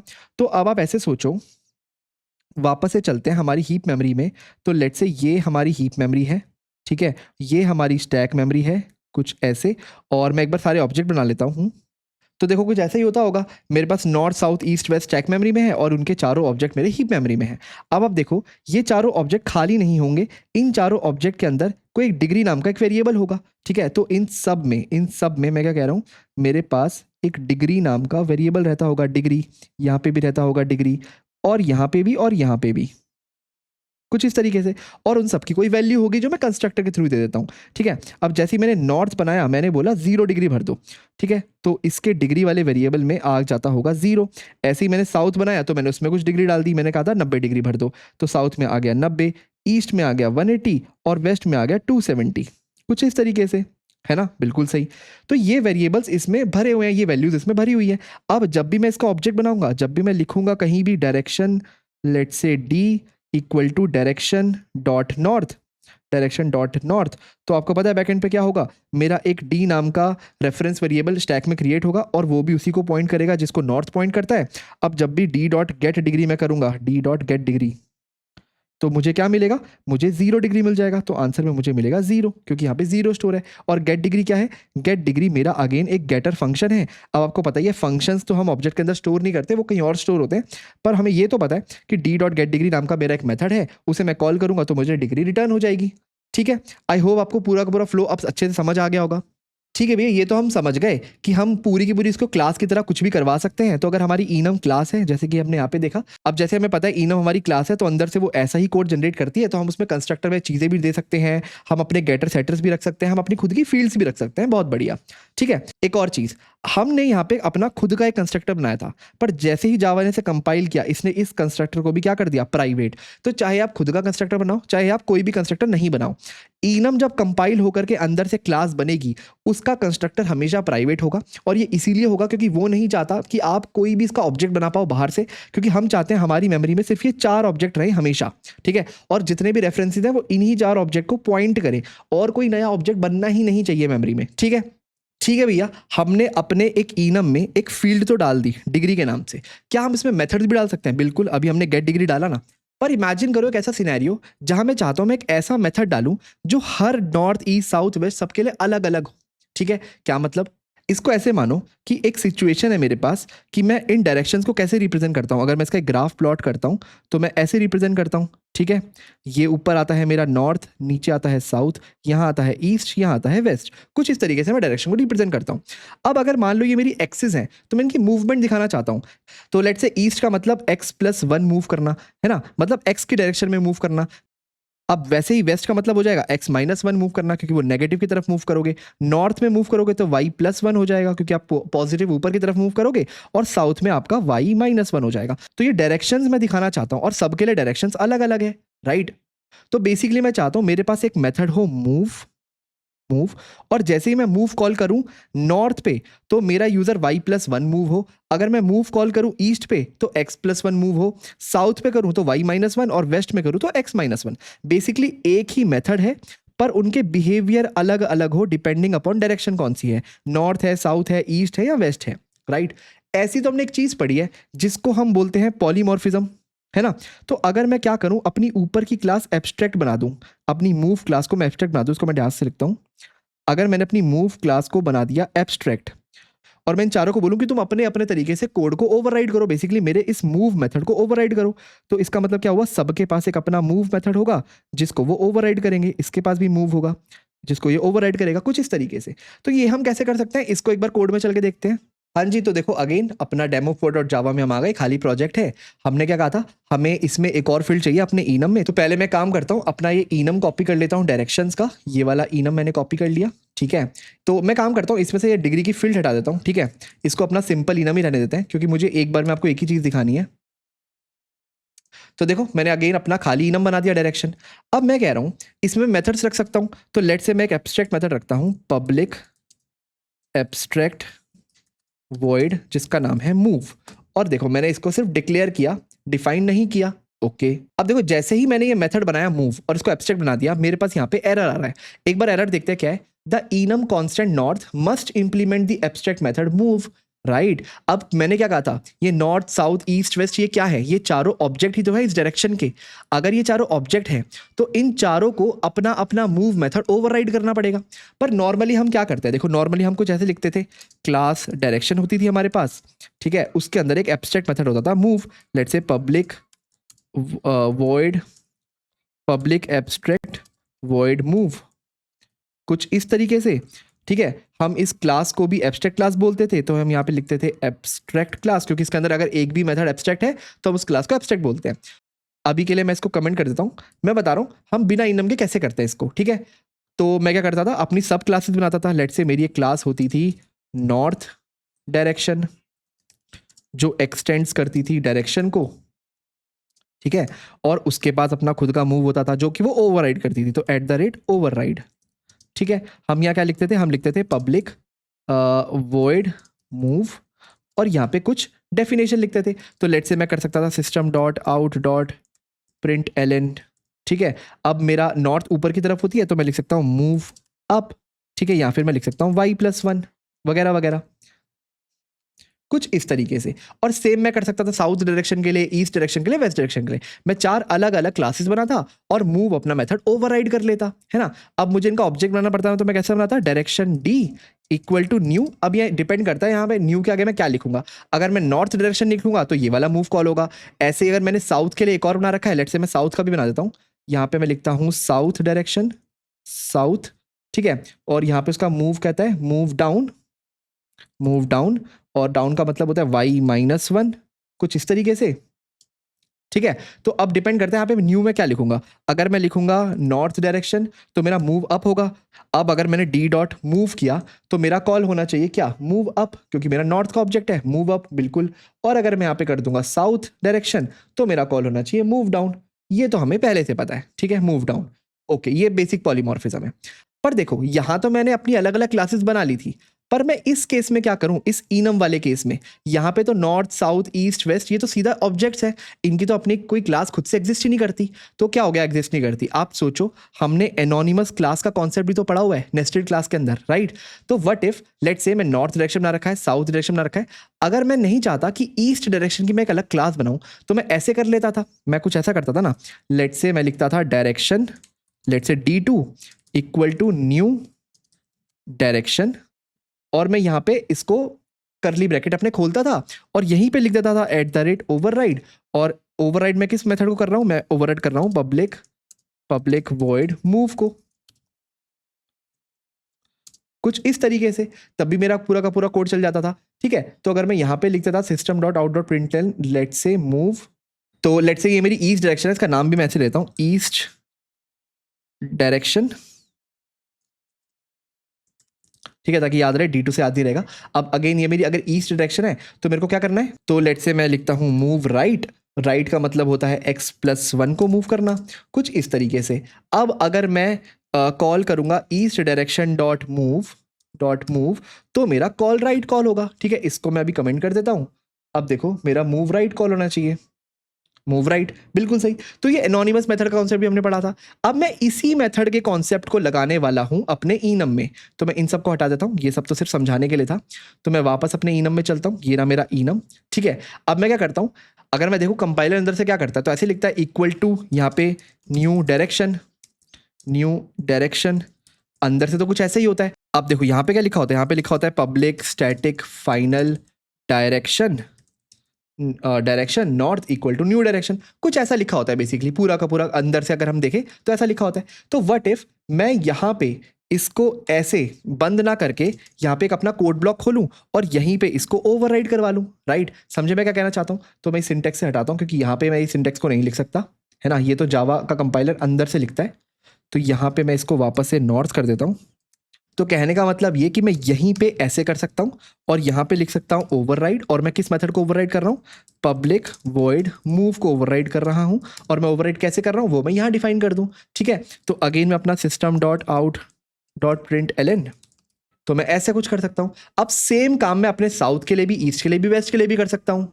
तो देखो मैंने सबके लिए मेथड लिख दिया, नॉर्थ के लिए भी, साउथ के लिए भी, ईस्ट के लिए भी और वेस्ट के लिए भी, और ये मेरा एब्स्ट्रैक्ट मेथड है मूव, ठीक है। अब देखो मैं इसका ऑब्जेक्ट कैसे बनाऊंगा, मैं सिंपली लिखूंगा अपना direction D equal to sorry not new तो मैं लिखता ही नहीं यहाँ पे, मैं लिखता हूँ डायरेक्शन डॉट लेट से नॉर्थ, और मैं क्या करता हूँ सीधा डी डॉट मूव कॉल कर लेता हूँ, डी डॉट मूव कुछ इस तरीके से, और अभी भी मेरा सेम चीज प्रिंट हो जाएगी, मूव अप y+1, राइट। तो बेसिकली मैं इस तरीके से एक एब्स्ट्रैक्ट मेथड को ओवरराइड करवा सकता हूं हर ऑब्जेक्ट के अंदर, ठीक है। आई होप आपको वो समझ आ गया होगा। अब आपको ये भी समझ आ गया होगा कि हमने वहां पे एब्स्ट्रैक्ट मेथड ही क्यों बनाया था, राइट। मैंने एब्स्ट्रैक्ट इसीलिए बनाया था ताकि हर ऑब्जेक्ट को वो ओवरराइड करना ही पड़े। तो अगर मान लो मेरे इनम में कोई भी वैल्यू है, नॉर्थ है, साउथ है, ईस्ट है, वेस्ट है, उन सब को वो ओवरराइड करना पड़ेगा, नहीं तो मेरा कंपाइलर एरर आएगा कि भाई तुम एक फंक्शन ओवरराइड नहीं कर रहे हो जो आपको ओवरराइड करना है, क्योंकि आपकी वो बेस क्लास के अंदर है, राइट। ये तो हमें पता है हमारे पॉलीमॉर्फिज्म के रूल्स हमें क्या कहते हैं।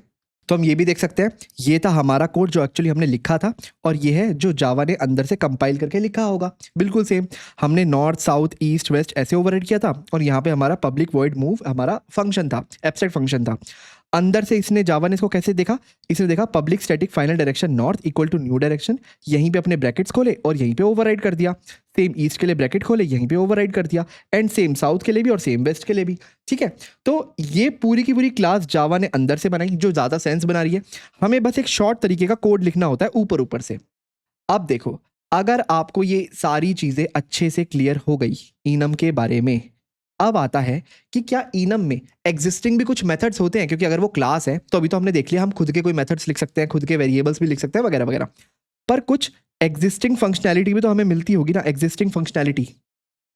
आंसर है बिल्कुल मिलती है, ठीक है। अब एक एक करके ना हम उन इंपॉर्टेंट मेथड्स को देखते हैं जो हमें जावा के इनम्स लाके देते हैं। हाँ जी, तो देखो हमें पता है कि हम कोई भी अगर इनम बनाते हैं जावा में, जैसे मैंने इनम बनाया डायरेक्शन, वो एक और चीज़ करता है कि वो एक्सटेंड करता है हमारी एक क्लास इनम क्लास को, जो मैंने क्या कहा था, जावा डॉट लैंग पैकेज के अंदर होती है। ओके, बहुत बढ़िया। अब इस क्लास के पास खुद के कुछ मेथड्स होते हैं जो ऑब्वियसली इनडायरेक्टली हमें डायरेक्शन में भी मिल जाएंगे, क्योंकि ये इसे एक्सटेंड करता है, ठीक है। वो कौन कौन से मेथड्स होते हैं हमें वो देखने हैं। अब यहाँ पे ना कई लोग पढ़ाते हुए एक बहुत बड़ी गलती कर देते हैं, वो कहते हैं जितने भी अभी हम मेथड्स लिस्ट डाउन करने वाले हैं, पहले उनके मैं नाम दे देता हूँ। एक है हमारा वैल्यूज, एक है हमारा वैल्यू ऑफ, यहाँ पे हम एक स्ट्रिंग लेते हैं, ठीक है। एक है हमारा नेम, और एक है हमारा ऑर्डिनल। ये चार सबसे इंपॉर्टेंट मेथड्स हैं जो हम, जिसके बारे में भी हम पढ़ने वाले हैं। तो सब ये कह देते हैं भाई ये चारों मेथड हमारे इनम क्लास से आते हैं और हमारे डायरेक्शन में हम इन चारों मेथड्स को यूज़ कर सकते हैं, पर ये बिल्कुल गलत है। एक्चुअली होता क्या है, हमारी इनम क्लास से सिर्फ नेम और ऑर्डिनल आता है, सिर्फ ये दो मेथड्स आते हैं। ये बहुत ज़रूरी है क्योंकि इंटरव्यूअर कई बार आपको इस पर कंफ्यूज कर सकता है, क्योंकि जनरली हम यही पढ़ते हैं कि इनम क्लास से आते हैं। वो आपको सीधा बोलेगा इनम क्लास को खोल के देखो क्या ये मेथड्स आपको दिख रहे हैं, और आपको वैल्यूज और वैल्यू ऑफ नाम का मेथड नहीं दिखेगा, ठीक है। अब ये वैल्यूज और वैल्यू ऑफ नाम का मेथड कहां से आता है, ये इनम क्लास के अंदर नहीं लिखा हुआ, बल्कि ये पता है कहां से आता है, ये बहुत इंटरेस्टिंग है। इसको हमारा कंपाइलर खुद से जनरेट करता है जब वो हमारे कोड को कंपाइल करता है। तो मैं इसको ऐसे लिख सकता हूं कि ये जो है ये है हमारे कंपाइलर जनरेटेड मेथड्स, ठीक है। और ये दो मेथड्स हैं जो इनम क्लास से आते हैं, ठीक है। ये बहुत इंपॉर्टेंट है। अब वो कंपाइलर जनरेटेड क्यों है वो भी अभी हम देखेंगे, ठीक है। पर इन चारों मेथड्स का एक एक करके ओवरव्यू देखते हैं। वैल्यूज क्या करता है, वैल्यू ऑफ, नेम और ऑर्डिनल क्या करता है। हाँ जी, तो अगेन देखो मैंने demo5.java करके अपनी खाली फाइल ली हुई है, और यहाँ पे मैंने डायरेक्शन नाम का इनम बना दिया, जिसके बारे में अभी तक हम बात कर रहे थे। अब मैंने क्या कहा, ये जो इनम नाम का डायरेक्शन है ये अंदर से क्लास में कन्वर्ट होता होगा डायरेक्शन नाम की, और वो एक्सटेंड करता है इनम नाम का क्लास, ठीक है, जिसकी वजह से हमें कुछ मेथड्स मिलते हैं। पर हाँ, जो अभी हम बात करने वाले जिस मेथड की, जिसका नाम है वैल्यूज, वो हमें वहाँ से नहीं मिलता, वो हमें कंपाइलर जनरेटेड मिलता है। वो भी हम बताऊंगा क्यों। तो पहले इस मेथड की बात करते हैं कि मेथड करता क्या है। तो देखो, अगर मैं अपने इस डायरेक्शन नाम के इनम पे, ये जो मेरा डायरेक्शन नाम का इनम है डायरेक्शन, इस पे एक मेथड कॉल करूं values, not value of, let's say values, ठीक है। तो मैंने ये मेथड कॉल किया, तो ये मुझे क्या रिटर्न करता होगा, तो ये मुझे रिटर्न करता है एक एरे। किस चीज़ का array, array of all the directions. All the directions मतलब इसमें जितने भी हमने कॉन्स्टेंट्स रखे हुए हैं, नॉर्थ, साउथ, ईस्ट, वेस्ट, उन सबका एक एरे रिटर्न करता है। तो मैं काम करता हूँ डायरेक्शन नाम के एरे में, लेट्स से कुछ ऐसे बनाता हूँ मैं, और उसको मैं नाम रखता हूँ डायरेक्शंस इक्वल टू कुछ ऐसा। तो मैं कर सकता हूँ, देखो कोई एरर नहीं आया। अब अगर मैं एक एक करके इन डायरेक्शंस को प्रिंट करूं, लेट्स से मैं लिखूं फॉर, अब यहाँ पे ना मैं नॉर्मल फॉर लूप भी यूज कर सकता हूं, पर जावा में एक फॉर ईच लूप भी होता है जो शायद हमने नहीं पढ़ा था। वो क्या करता है, वो एरेज में बहुत काम आता है।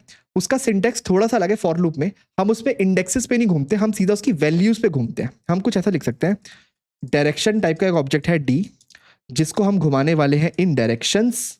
तो देखो मैंने यहाँ पे क्या किया, एक डायरेक्शन नाम का वेरिएबल डिक्लेयर किया डी, ठीक है, जिसको मैं किस में घुमाने वाला हूँ, इस डायरेक्शंस नाम के एरे में। तो बस मेरा यही सिंटेक्स होता है। अब यहाँ पे डी प्लस आई प्लस प्लस जो अंदर से इंडेक्सिंग हो रही है वो सब खुद से हैंडल होती है। हम यहाँ पे इंडेक्सिंग में जाते ही नहीं है, हम सिर्फ डायरेक्शंस के सीधा एलिमेंट्स पे जाते हैं।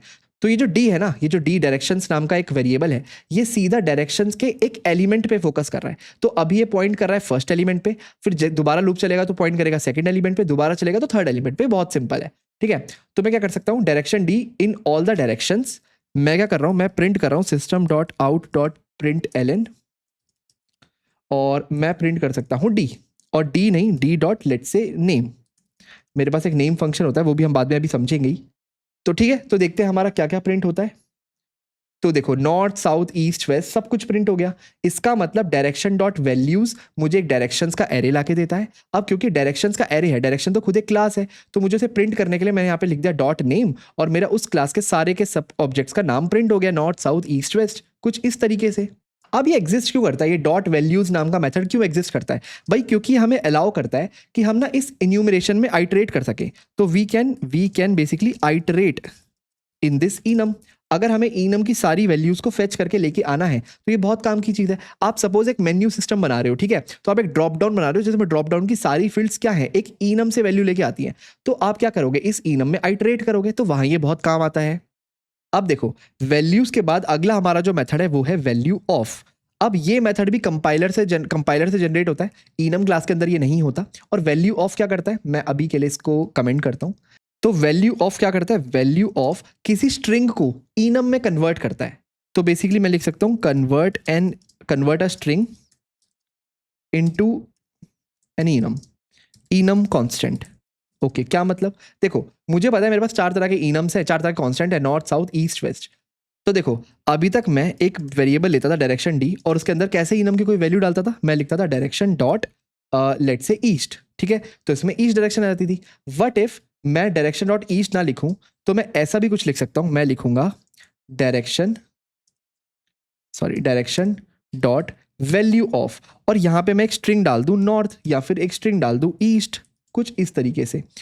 तो मेरा वैल्यू ऑफ मेथड क्या करेगा, वो इस स्ट्रिंग को रीड करेगा ईस्ट को, और उसको इंटरनली कन्वर्ट कर देगा इस डायरेक्शन ईस्ट में, ठीक है, तो इस ईस्ट ऑब्जेक्ट में कन्वर्ट कर देगा और इस डी को असाइन कर देगा। अब मैं अगर डी डॉट नेम प्रिंट करूंगा तो मेरा सिंपली ईस्ट प्रिंट हो जाएगा, ठीक है। तो वैल्यू ऑफ मेथड का बस एक काम है कि मुझसे एक स्ट्रिंग लेगा और उसको कन्वर्ट कर देगा into its respective object of its enum, ठीक है। अब बस दिक्कत ये कि केस सेंसिटिव है, तो अगर मैंने ईस्ट की जगह EAST ऐसे लिख दिया तो मेरा एक एरर आ जाएगा, एक एक्सेप्शन आ जाएगी, और वो एक्सेप्शन क्या होगी, इलीगल आर्ग्यूमेंट एक्सेप्शन। तो एक बार वो एक्सेप्शन भी देख लेते हैं। अगर मैं system dot out dot print ln D dot get name करूँ, अब सॉरी गेट क्लास नहीं, डी डॉट नेम करूँ, ठीक है, कुछ इस तरीके से, तो मेरे पास एक्सेप्शन आनी चाहिए, और आ गई इलीगल आर्ग्यूमेंट एक्सेप्शन, ठीक है। पर अगर मैं इसको कैपिटल लिख दूंगा EAST, जो कि वो होना भी चाहिए, अब मेरे पास एक्सेप्शन नहीं आएगी और ईस्ट प्रिंट हो जाएगा, ठीक है। तो ये तब काम आता है अगर आपको एग्जैक्टली कोई स्ट्रिंग मिल रही है और उसको आपको कन्वर्ट करना है इनटू रिस्पेक्टिव ऑब्जेक्ट। अब देखो अगला हमारा एक और मेथड है जो भी हम बार बार यूज कर रहे हैं, वो है नेम, ठीक है। अब ये तो आपको पता ही लग गया होगा नेम करता क्या, वो बेसिकली किसी भी इनम ऑब्जेक्ट के एग्जैक्ट नेम को निकाल के लेके आता है। जैसे इसका नाम है नॉर्थ, इसका नाम है साउथ, इसका नाम है ईस्ट, इसका नाम है वेस्ट, ठीक है। तो मैंने जब डी डॉट नेम प्रिंट किया था तो हमको पता क्या हुआ था, पूरा का पूरा हमारा ईस्ट प्रिंट हुआ था, राइट, क्योंकि यहाँ पे ईस्ट स्टोर था। ओके, अच्छा, हमने तो टू स्ट्रिंग के बारे में भी पढ़ा है, टू स्ट्रिंग, ठीक है, टू स्ट्रिंग में तो यही करता है। तो व्हाट इफ मैं यहाँ पे डी डॉट नेम की जगह डी डॉट टू स्ट्रिंग लगाऊं, तो क्या मेरा सही काम करेगा सब कुछ, टू स्ट्रिंग, देख लेते हैं प्रिंट करके। हाँ, ईस्ट बिल्कुल सही काम कर रहा है। इनफैक्ट मैंने आपको बताया था कि अगर आप प्रिंट एलन यूज कर रहे हो ना, आपको टू स्ट्रिंग लगाने की भी जरूरत नहीं है, क्योंकि वो इंटरनली खुद लगाता है। तो मैं अगर सिंपली डी भी प्रिंट कर दूं तो भी मेरा ईस्ट प्रिंट हो जाएगा। तो भैया अगर टू स्ट्रिंग भी सेम है और नेम भी सेम है तो यहाँ पे मैं लिख दूँ टू स्ट्रिंग, ठीक है। तो इन दोनों में फ़र्क क्या है? देखो फ़र्क ये है कि टू स्ट्रिंग को ना आप ओवरराइड कर सकते हो, लेकिन आप नेम को ओवरराइड नहीं कर सकते, ठीक है। तो टू स्ट्रिंग को तो आप ओवरराइड करके, हो सकता है यहाँ पे ओवरराइड कर दो, तो आप ऐसे लिख सकते हो @override, आपको पता ही है, पब्लिक स्ट्रिंग टू स्ट्रिंग, ये हमने पहले किया भी है, ठीक है। और मैं यहाँ पे लेट से सिस्टम डॉट, और सॉरी यहाँ पे मैं रिटर्न कर दूँ जो भी मेरे दिस डॉट नेम है प्लस डायरेक्शन, कुछ इस तरीके से डायरेक्शन, ताकि स्क्रीन पे प्रिंट हो नॉर्थ डायरेक्शन, साउथ डायरेक्शन, कुछ ऐसा, ठीक है। देखो कोई एरर नहीं आया। अब अगर मैंने D dot to string print किया, यहाँ पे अगर मैंने डी ही रहने दिया तो भी टू स्ट्रिंग तो अंदर से हो ही जाएगा, तो देखो प्रिंट होगा ईस्ट डायरेक्शन। तो मैं क्या कर सकता हूं, मैं इस टू स्ट्रिंग को ओवरराइड कर सकता हूं, पर मैं इस नेम को ओवरराइड नहीं कर सकता। क्या मैं ऐसे लिख सकता हूं @override, और मैं यहाँ पे लिखूं पब्लिक स्ट्रिंग नेम सॉरी, और मैं ऐसा कुछ रिटर्न करने की कोशिश करूं जो मैंने यहाँ पे रिटर्न किया, रिटर्न दिस। नहीं कर सकता, एरर आएगा, can not override the final method from enum, क्योंकि ये जो मेथड है ना ये enum के अंदर फाइनल हो रखा होगा, ठीक है। तो इसको मैं ओवरराइड नहीं कर सकता, इसलिए हम अपने हिसाब से कुछ भी यूज कर सकते हैं। अगर आपको ओवरराइड करना है आप टू स्ट्रिंग यूज करो, पर अगर आप चाहते हो ओवरराइड ना हो तो आप सिंपली नेम यूज करो। और लास्ट हमारा जो मेथड है जो हमें देखना है वो है ऑर्डिनल। अब ऑर्डिनल क्या होता है? देखो जब इनम्स बने थे ना तो इस तरह बने थे कि ये जो हर ऑब्जेक्ट है इनका अंदर से एक नंबर दिया गया था, एक इंडेक्स दिया गया था। तो वो ऐसा होता है कि जो भी पहले है उसका इंडेक्स 0 है, फिर इसका इंडेक्स 1, इसका इंडेक्स 2, इसका इंडेक्स 3। तो मैं चाहूँ तो मैं वो भी प्रिंट कर सकता हूँ। तो लेट्स से मैं अगर system dot out dot print ln करूँ, और मैं क्या प्रिंट करूँ, जो मेरा ऊपर डी है ना उसका मैं करूँ ऑर्डिनल प्रिंट, ऑर्डिनल। तो डी क्या है? ईस्ट। तो ईस्ट कौन से नंबर पे आता है? थर्ड नंबर पे, तो इसका ऑर्डिनल होना चाहिए 0 1 2, तो इसका ऑर्डिनल होना चाहिए 2। तो एक बार देखते हैं हमारा 2 प्रिंट होगा, 2 बिल्कुल सही है ना। तो ये भी ऑर्डिनल होता है। अब आज के लिए ज़्यादा यूज़ नहीं होता, ठीक है, क्योंकि आपको कभी भी उसके नंबर प्रिंट करने की कोई ज़रूरत नहीं पड़ेगी, आप सीधा वो पूरा का पूरा उसका नेम करके फील्ड ही प्रिंट करवा सकते हो। पर ठीक है, ये मेथड है, एग्जिस्ट करता है, तो हमने पढ़ लिया। अब देखो हमने ये 4 मेथड्स पढ़े, कौन कौन से? वैल्यूज, वैल्यू ऑफ, नेम या ऑर्डिनल। पर आप ऐसा सोचो कि मैंने क्या कहा था, हर क्लास ऑब्जेक्ट क्लास को इनहेरिट करती है जावा में। तो जो भी ऑब्जेक्ट के मेथड्स होंगे, जैसे टू स्ट्रिंग, वो तो अभी हमने खैर ऊपर देख ही लिया, इसके अलावा इक्वल्स, ठीक है, इसके अलावा और जो भी मेथड्स है, लेट्स से हैश कोड, ठीक है, इन सबको भी आप यूज कर सकते हो। अगर आप इनको नॉर्मली यूज करोगे तो जो ऑब्जेक्ट में डिफॉल्ट इंप्लीमेंटेशन है वो होगी, या फिर आप चाहो तो इनको यहाँ पे ओवरराइड भी कर सकते हो, क्योंकि मैंने आपको क्या बोला, इनम एक नॉर्मल क्लास ही तो है, उसमें आप कंस्ट्रक्टर्स बनाओ, वेरिएबल्स बनाओ, मेथड्स बनाओ, आप इसमें कितने मर्जी मेथड्स को ओवरराइड करो, जो आप कर सकते हो, आप कुछ भी कर सकते हो। हाँ, एक काम आप इनम में नहीं कर सकते, वो है एक्सटेंड्स।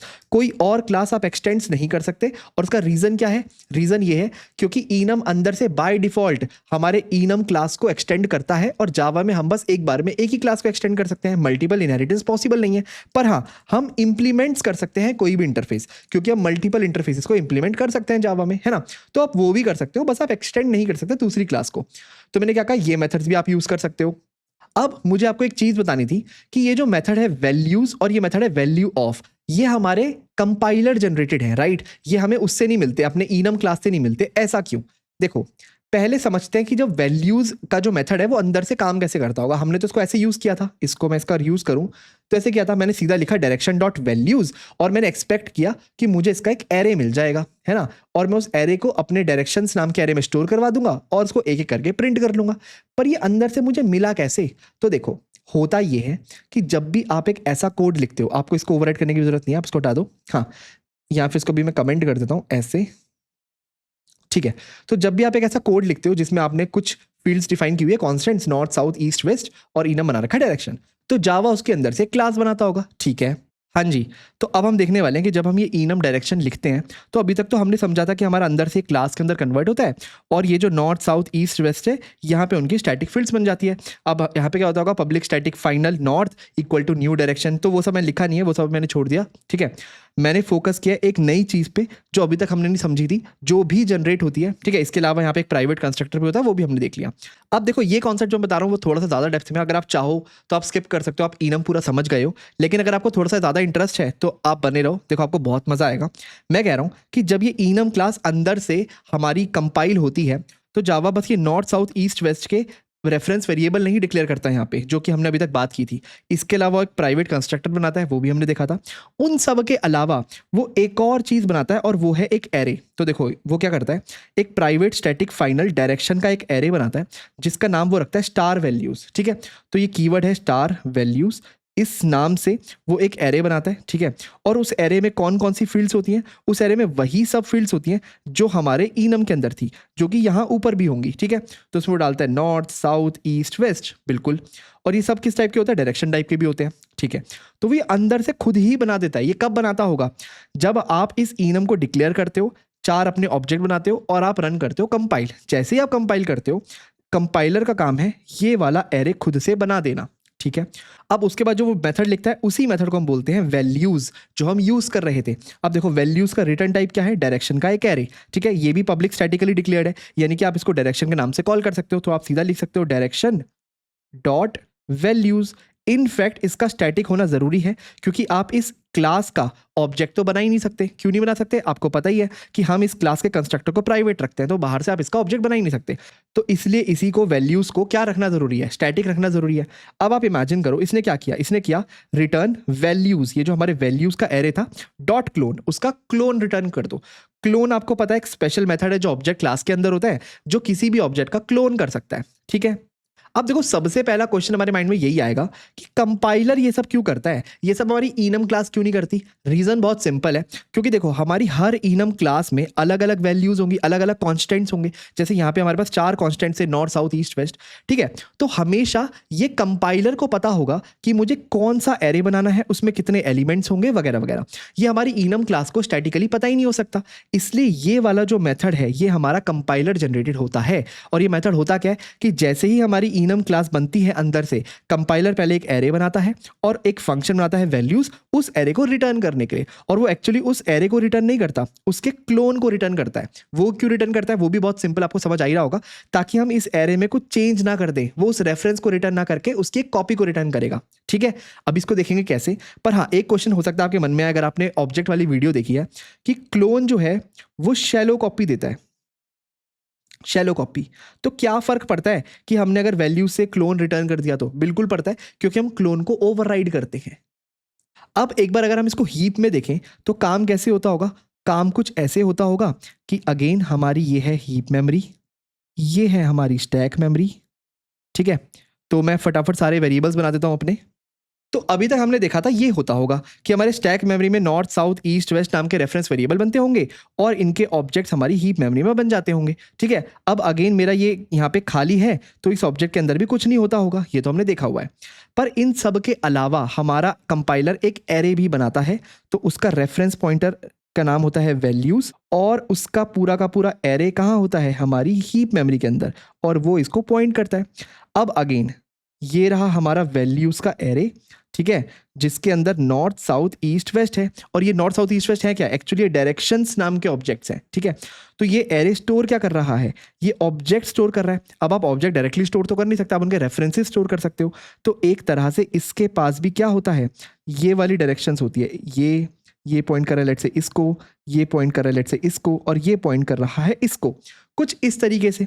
तो इसके पास एक एरे होता है ऑफ रेफरेंसेस, और इस रेफरेंसेस को कौन पॉइंट करता है, वैल्यूज। कुछ इस तरीके से काम होता है।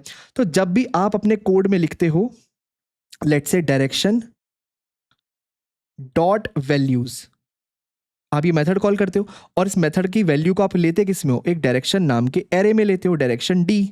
इस डी में लेट से आप ले रहे होगे। तो एक्चुअली होता क्या है, अंदर से डॉट वैल्यूज क्या करता है, आपको इसी एरे का क्लोन बना के दे देता है। क्लोन क्यों बनाता है, ताकि आप ओरिजिनल एरे में कुछ चेंज ना कर दो। ठीक है, तो ऐसे करता होगा, जैसे आपने डायरेक्शन डॉट वैल्यूज किया, उसने एक नया एरे बनाया यहाँ पे 4 उसका फील्ड्स का अगेन, और ये सारे रेफरेंसेस यहाँ पे कॉपी कर दिए जो भी यहाँ पे थे, और आपको इसका रेफरेंस ला करके दे दिया। तो अब आप अपने डी नाम के वेरिएबल में, चाहे तो डी नाम के एरे में उसको रख सकते हो। ठीक है, कुछ इस तरीके से वो करता होगा अंदर से। आई होप आपको अच्छे से समझ आया कि अंदर से कहानी हो क्या क्या रही होगी। ठीक है, पूरी की पूरी ये वैल्यूज का एरे हमारा पहले से ही बन जाता है और बन के रेडी हो जाता है, और कंपाइलर उसको हीप मेमोरी में कुछ इस तरीके से स्टोर कर देता है। ठीक है भैया, आपने बोला था ये जो वैल्यू ऑफ नाम का मेथड है, वैल्यू ऑफ, ये भी कंपाइलर जनरेट करता है। देखो हाँ, ये आधा ट्रू है, आधा इसलिए क्योंकि वैल्यू ऑफ नाम का मेथड होता तो enum क्लास के अंदर भी है, पर जो वो वाला मेथड होता है ना वो अलग होता है जो हम कॉल करते हैं। अच्छा, हम कैसे कॉल करते हैं?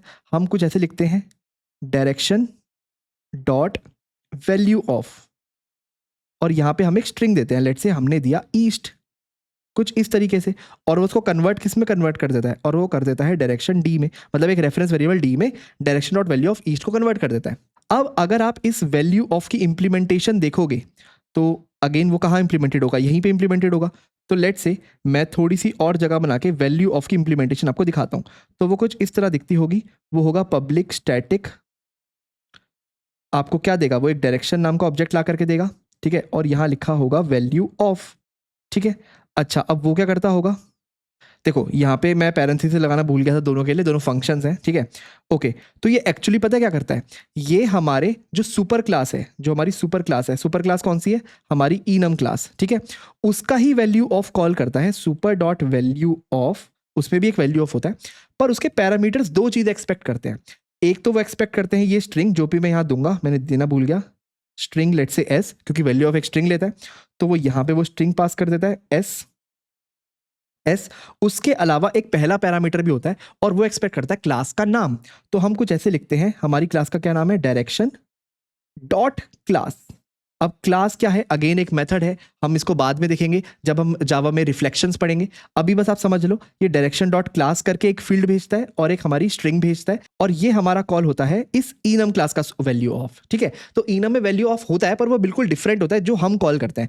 हम कॉल करते हैं ये वाला वैल्यू ऑफ, जो अंदर से enum का ही वैल्यू ऑफ कॉल करता है, बट एक्चुअली क्योंकि उसका फॉर्मेट अलग है, तो हमारा कंपाइलर हमारे लिए एक वैल्यू ऑफ जनरेट करता है ताकि वो खुद से enum क्लास के वैल्यू ऑफ को कॉल कर सके, ठीक है। आई होप आपको enums अच्छे से समझ आ गए होंगे। हम enum को बहुत डेप्थ में स्टडी किया है, हमने देखा कि enum कुछ नहीं होता, बिल्कुल एक क्लास की तरह ही होता है। उसमें आप कंस्ट्रक्टर बना सकते हो, वेरिएबल्स बना सकते हो, मेथड्स बना सकते हो, कोई मेथड को एब्स्ट्रैक्ट रख के उसको ओवरराइड करवा सकते हो, आप हर चीज़ कर सकते हो। बस आप और कोई क्लास एक्सटेंड नहीं कर सकते, क्योंकि वो अंदर से enum क्लास एक्सटेंड करता है। मल्टीपल इंटरफेसेस आप इंप्लीमेंट जरूर करवा सकते हो, ठीक है। तो अब अच्छे से आपको चीज़ें क्लियर हो गई होंगी। अब आप खुद से सोचो, ये जो हमारे enums होते हैं उसमें हम कैसा डेटा स्टोर कर सकते हैं? कोई भी ऐसा डेटा जो कॉन्स्टेंट्स में आप एक्सप्रेस कर सकते हो, जैसे मैंने एग्जांपल दिया डे ऑफ द वीक को, ठीक है। उसके अलावा जैसे हमने दिया पेमेंट स्टेटस, क्योंकि वो लिमिटेड नंबर्स में ही होते हैं, है ना। तो कोई भी ऐसी फील्ड जो आपको पता है लिमिटेड नंबर्स में एक्सप्रेस की जा सकती है। अब जैसे अगर मान लो कोई ऑर्डर स्टेटस हो गया, ठीक है, कि ऑर्डर आपका पेंडिंग है, डिलीवर्ड हो गया, या फिर कोई भी उसमें स्टेटस हो सकता है। और या फिर जब आप लॉग्स बनाते हो, ठीक है, अब जब हम स्प्रिंग बूट पढ़ेंगे तो हम देखेंगे लॉग्स वगैरह कैसे हम देख सकते हैं। पर लॉग्स के अंदर ना मल्टीपल फील्ड्स होती हैं, जैसे एक इन्फो लेवल होता है, एक आपका एरर लेवल होता है, ठीक है, और एक आपका डीबग लेवल होता है। तो ये कुछ लिमिटेड लेवल्स ही होते हैं लॉग में भी, उसको भी हम enums में एक्सप्रेस कर सकते हैं, तो वगैरह वगैरह। तो आई होप आपको अच्छे समझ आए enums आप कहाँ यूज कर सकते हो, कैसे यूज कर सकते हो। इस वीडियो में इतना ही, आपसे मिलते हैं नेक्स्ट वीडियो में, तब तक के लिए थैंक यू सो मच।